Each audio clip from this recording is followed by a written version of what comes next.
তোমার ভয় লাগছে? মিচেন, তোমাকে তো মা ধরে রেখেছি।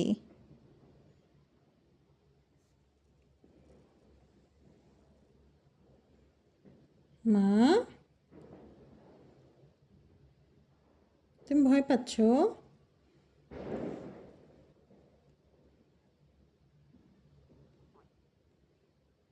এই আতশবাজিগুলা, এই বাচ্চাটা ঘরে থাইকেও ভয় পাচ্ছে, না জানি বাহিরেরগুলার কী অবস্থা। মানে এদের প্রত্যেক বছর এগুলো করতেই হবে।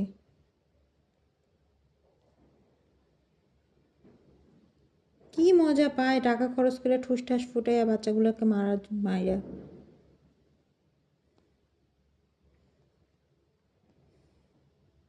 আমার বাচ্চাটা ঘরের মধ্যেই ভয় পাচ্ছে, তা এত ভয় সে আমার কাছে আসতো নারাজ। আল্লাহ সহায়।